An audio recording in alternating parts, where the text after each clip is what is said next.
Good morning, Madam President of the Republic of Lithuania, Madam Minister, ladies and gentlemen. I would like to start by saying how delighted I am to stand before you today and address you at the grand opening of the European Institute for Gender Equality. In my capacity as chair of the Committee for Women's Rights and Gender Equality of the European Parliament, I would like to assure you of our deepest commitment to working together with the Institute. It is an important mission you have been given.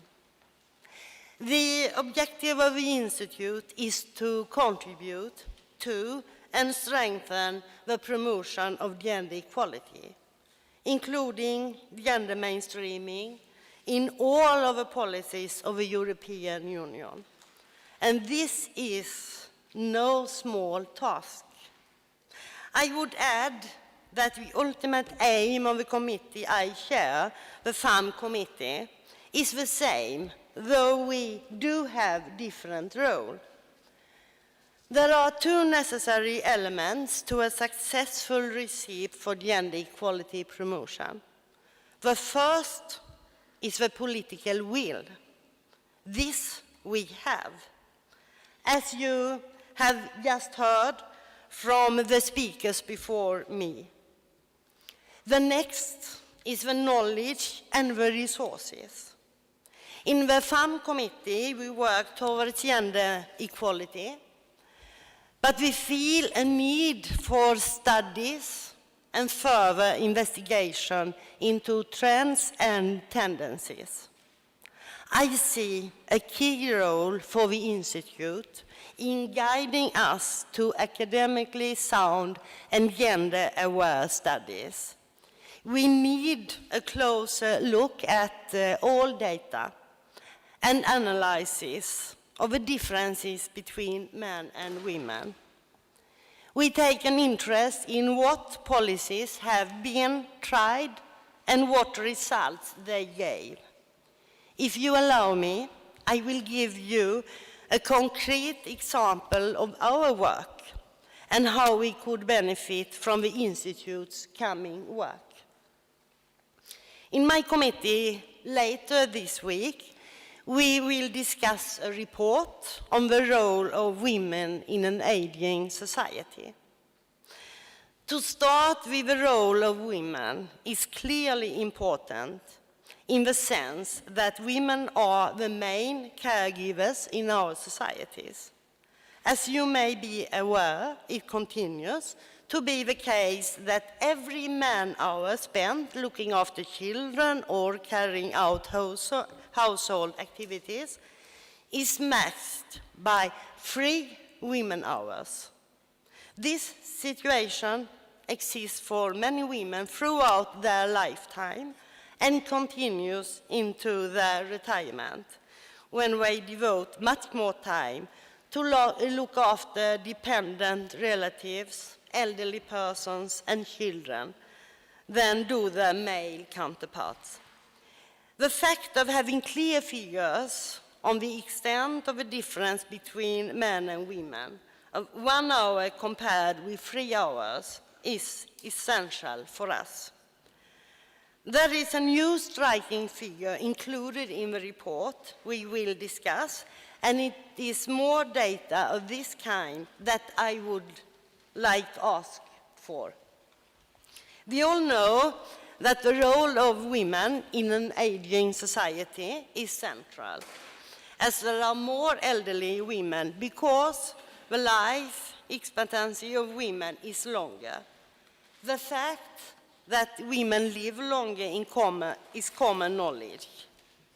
But did you know that statistically men can expect to be unhealthy for 6 years towards the end of their life?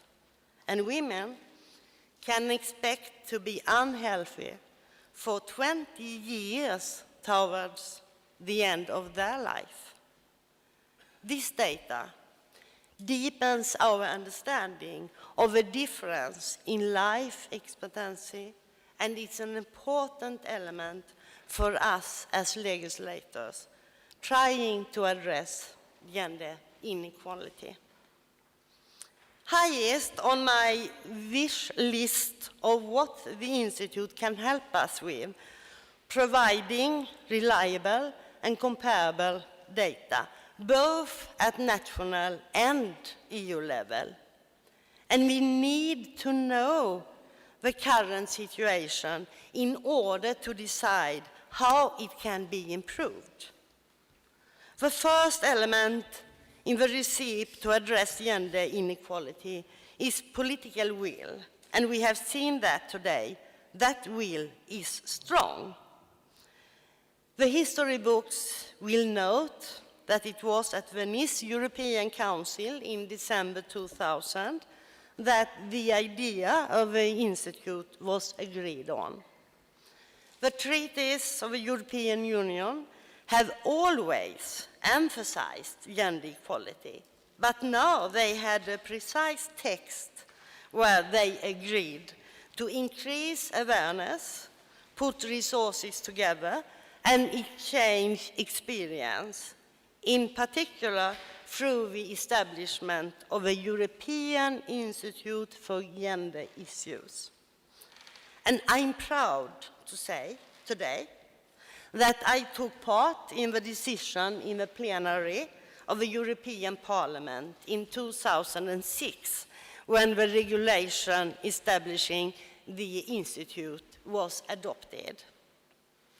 Now, 10 years later, the Institute is a reality, and I'm especially happy that this opening is taking place here in Vilnius, in Lithuania. Let me conclude by saying on a more personal note that we need to work daily to change our societies, where women do not have a right to their own bodies, where they are abused and beaten because of their sex. There, the political and economic power still lies mostly in the hands of men. This institute is a great step on the path to change all this. It will be the place where problems can be identified and solutions proposed. I know it can, and I know it will make a big difference for all women and men at the EU level and in all member states. Thank you for listening.